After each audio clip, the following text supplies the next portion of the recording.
All right, so Shane and I are here this week from Miami. It's January 26th, and we apologize for any audio, but we're on a rooftop overlooking the ocean. Yeah, So pick it up. Show them where we're actually sitting instead of this wood background. Not bad. Not bad. so Pretty good location. doing what we can, but we were down here for a Hedge Eye conference, and got some, I guess, industry insight for different sectors, and maybe we'll share some of that here, but we'll make this week a little quicker. So uh, Yeah, hope I you. also can't see the screen, so if it looks like I'm staring off into space, or you can't see through my sunglasses, I guess. But anyway, we'll see what we can do. Give you a couple of quick things, and then get on out of here to the beach, hopefully. Perfect. So I guess the first thing, Shane, it's still a hawkish Fed. I know right now the market's looking a little bullish if you just look at the price pattern, but that's on a pretty short time frame. Uh, Still kind of the same idea, I think, is that it's not the time to get too aggressive. What do you think? Yeah, I haven't updated this in a while because we've been busy and traveling and all that kind of thing. So the Fed's also in their quiet period because their meeting is next week, so they're going to hike rates again on Wednesday of next week. The market is trying to look at it as bullish that they're only going to hike by 25 basis points instead of 50, which is they did 50 in December, right?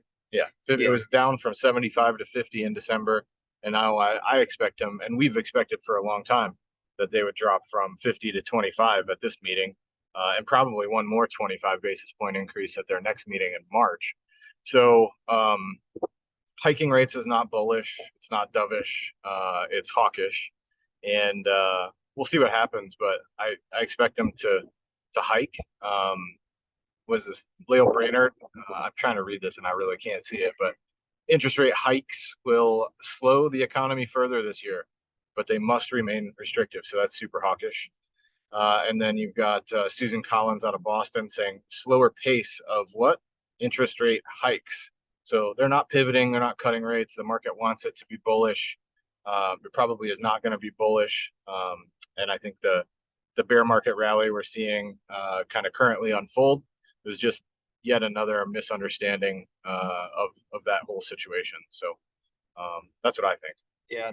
And, just turning to the chart here. So we are above the 200 day, and yeah, that's a key level, but a few days above it doesn't necessarily invalidate this bear market. You could certainly see it kind of push higher and start to push the, shorts out of their positions. But right now, it's still kind of status quo. I think, maybe we start to get a new high in there. I think that could signal something. But right now, yeah, you're seeing some buying, but this is not an absolute level. So we're still kind of above that 200 day, and I wouldn't be surprised at all. I think if we kind of move below that or just stuck in this range for a while and consolidated. What do you think? Yeah, I don't know. I mean, I think the for the first time in a long time, the fundamentals and the technicals are kind of in direct conflict. If you were measuring this from what I guess that's like the October low, if you only looked at this chart from the October low until now, you would see that it's in an uptrend, right? You would see a lower high, or excuse me, a higher low and a breakout above the 200-day moving average, and you could arguably call it, a bullish pattern from the bottom in October. But unfortunately, that's a that's just a blink, right? You need to look at the whole thing going back to the peak, and so um, maybe we are on our way out of this bear market, and that would be great. I mean, nobody hopes for that more than me. But I think the fundamental picture is not quite as good as this, and this isn't even really all that good yet.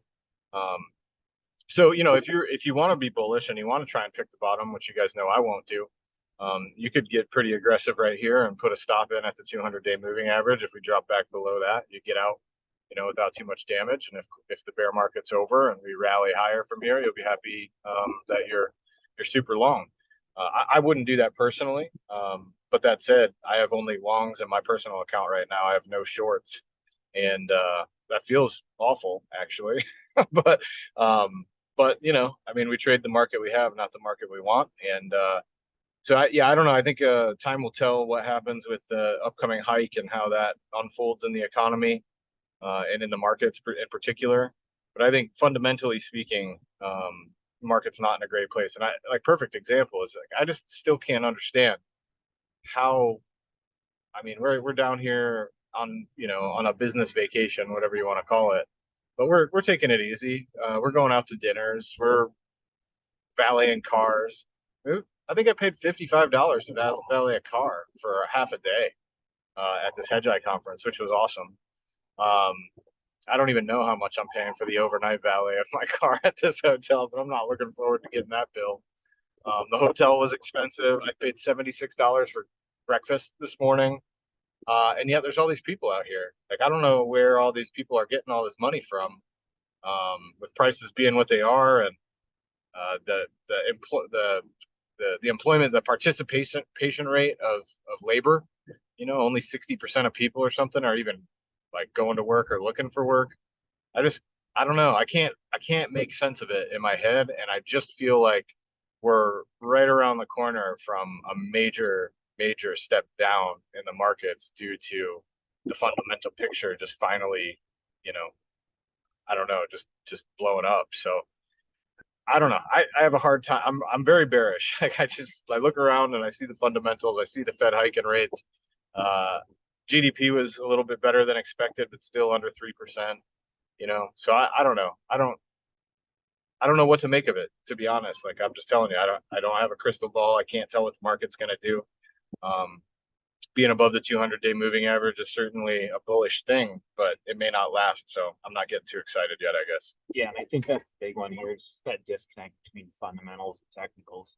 Technically, you could get in here and make sure you're using that stop. That's key because you could certainly be wrong, but the fundamentals right now are not pointing towards a bullish market. So, uh, at the very least, it's time to be very cautious. So, yeah.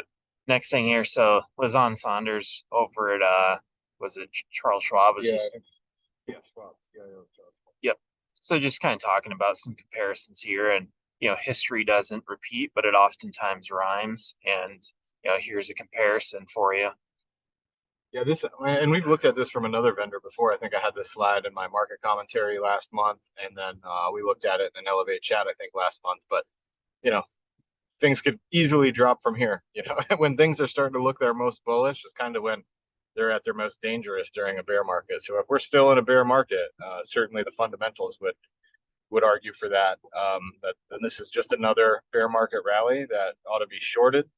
Um, and so, like I said, I'm not short anything at the moment. I kind of wish I was, but I'm planning on being away from my computer for at least the rest of the day today and not paying too much attention to it. So hopefully the longs don't stop me out. I did stop out of one on our boat trip yesterday in the morning. So and Microsoft earnings were not all that. I haven't reviewed them, but I know that I think the earnings report was good, but the guidance was poor, and it sold off a couple of percent, gap down, took the market with it in the morning, and then the market rallied back all day yesterday. So I haven't had a chance to review really anything, so I don't have anything insightful to say. But yeah, Lizanne is not an idiot, and this chart speaks for itself. So we could be like, halfway through the bear market, and we're just gonna start accelerating to the downside now, and that wouldn't surprise me even a little bit.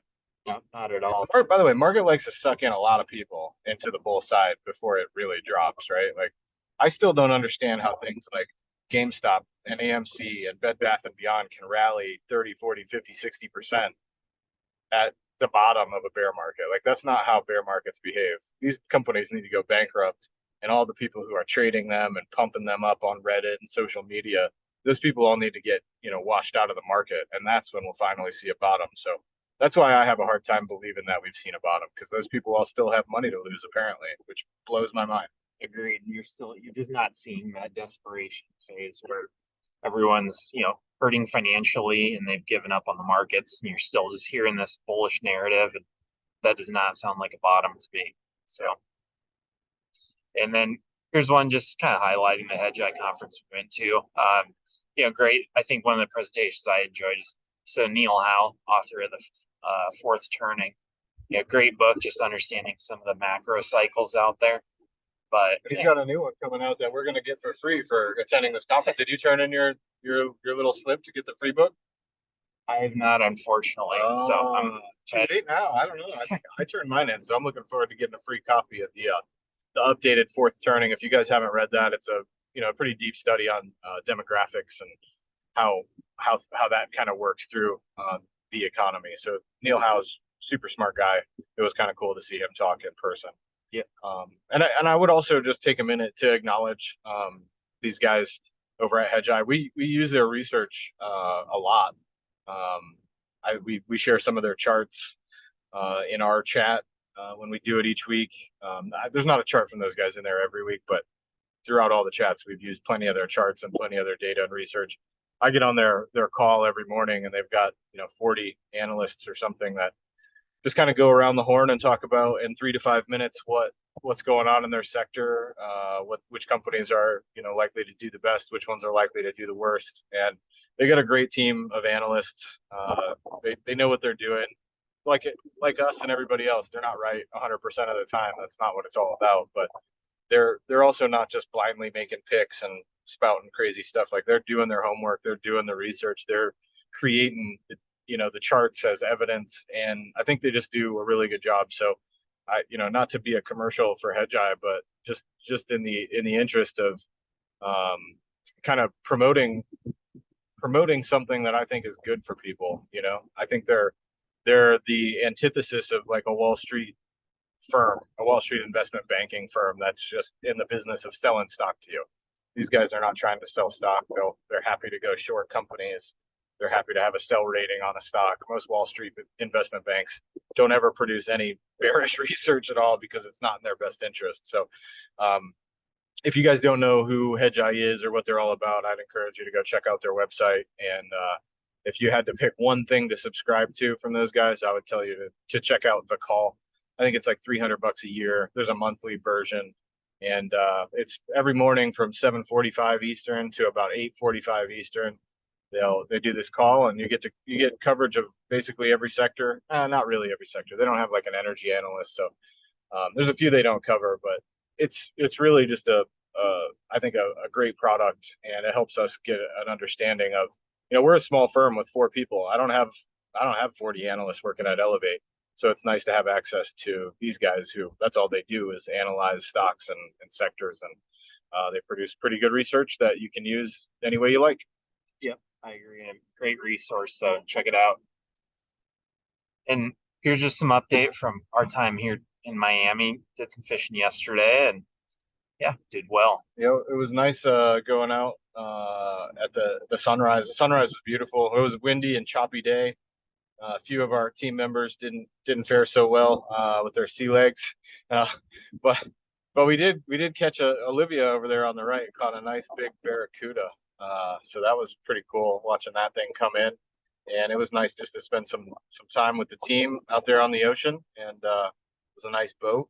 And who'd we book that through? Do you remember? Spellbound and fishing charters. There you go. So nice little advertisement for the Miami company there. If you're looking to go out, Captain Brian and his first mate Troy, they did a great job, and we had a great time. So just thought we'd share that because we're having fun this week. Yep. And then lastly, always have to include our Babylon Bee article, but candies, they're having a tough time out there. Yeah. So the unemployment rate for humans isn't as high as it probably ought to be if they did the math right, but the unemployment rate for the M&M spokes candies is pretty high. I think it's 100% right now. Yep. So great. Well, again, this was just an abbreviated version. We're out here in Miami, so next week we'll resume videos as usual and dive in. So until then, enjoy the weekend and see you guys next week. Later. See ya.